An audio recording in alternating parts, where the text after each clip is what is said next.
Right. So we have our echo here, right? But that means that with this we could also construct our own completely customized echoes on notes. We don't have to have them like this, right? We could do something like, I don't know why that has become.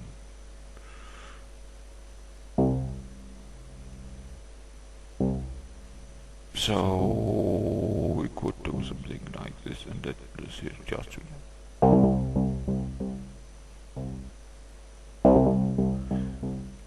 So on the road to our nice raggadung bass, we actually also see that we can make our own echo effects. We can also work with the velocity, of course, so that we get something like that. It's just how imaginary, how much imagination you put into this.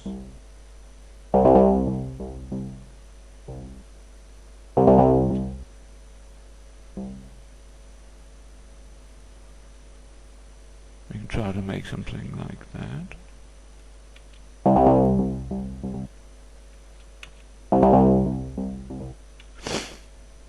And of course nothing stops us from using our quantizing, so we can make, for instance, something like that. Might be good to go up to 200% when we start to, or more.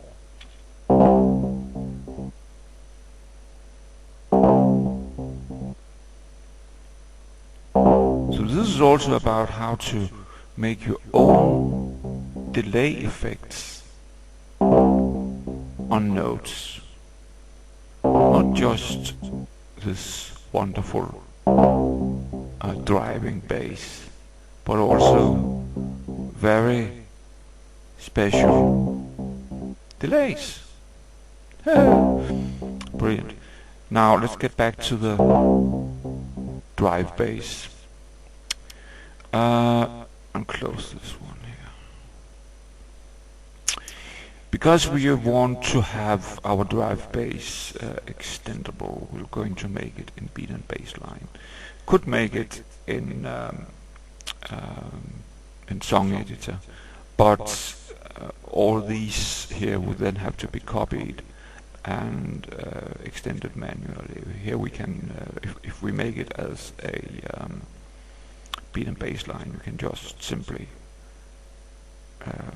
size it to whatever size we want. So I think I haven't found any cravat problem with it at all to make it in beat and bass line. So let's go to beat and bass line and make our drive bass. So here we are in our beat and bass line, and we have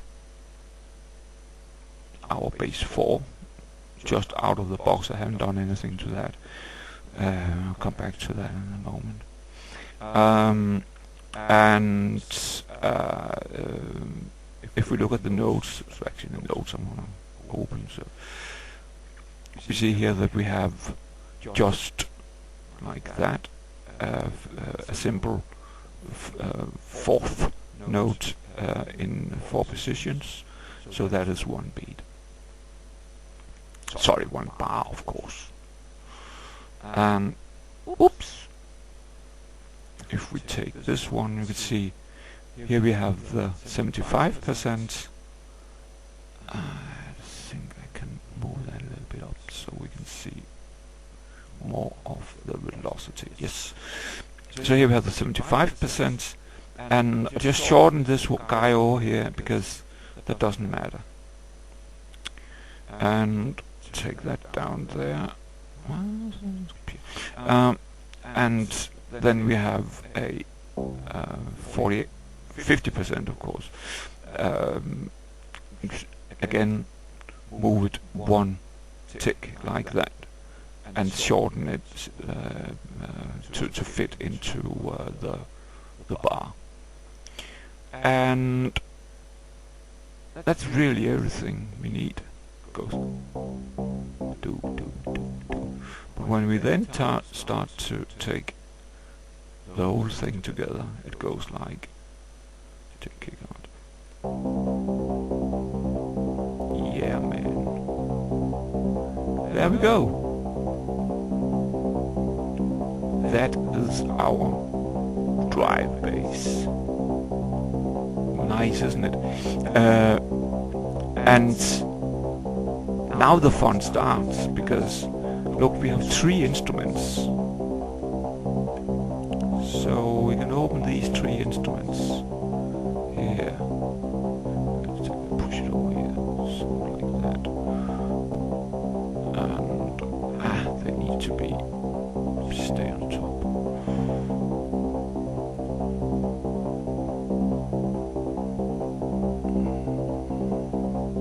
I actually find that the stay on top should be default for the smaller windows. Why I'm doing this? Well, look at all these dials, all these settings, every setting you see here, everything, absolutely everything can be very powerful in setting up this drive bass. And if we should kind of figure out how many different drive basses would we be able to make, this is a permutation of all dials, all settings, and we also have this guy, the deep edit of sin. I'm not going to say that it is infinite number of drive basses possible, because it isn't. There is a finite number, but it is enormous, absurdly enormous. I'm not sure you will be able to make every permutation. Of course, some would sound almost identical, but I don't think you could do it in a lifetime. Actually, it's so absurdly powerful when you have settings like this, and they influence each other to a single result. Just listen to this.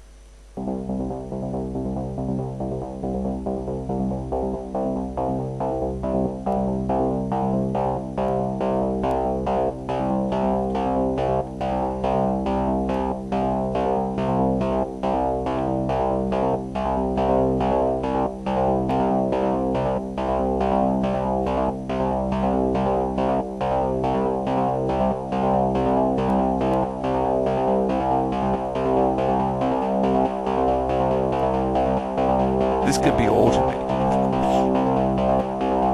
You don't have to sit and do this.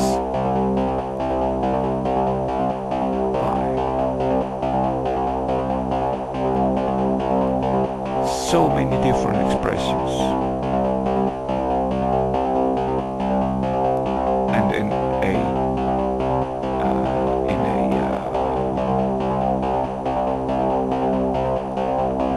a piece, it will be much like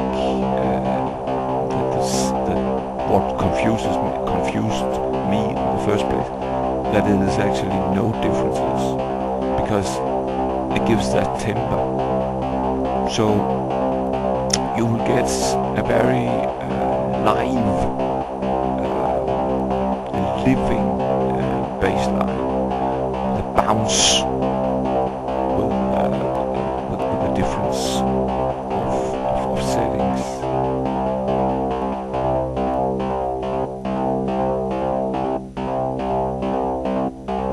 Yeah.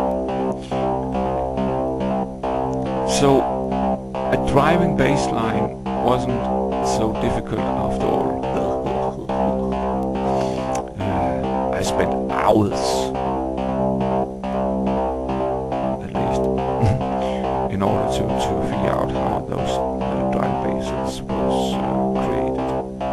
And well, that was how.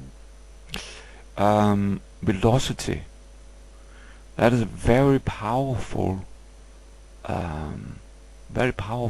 thing to work with. And I'm also sure that if we start to work with velocity in compositions, will also appear to be very, very different and powerful. But I hope you will enjoy making drive basses with this delay velocity method, and that it can be a powerful parts of your trance track. I'm sure it really meant a lot to mine to get this drive bass running.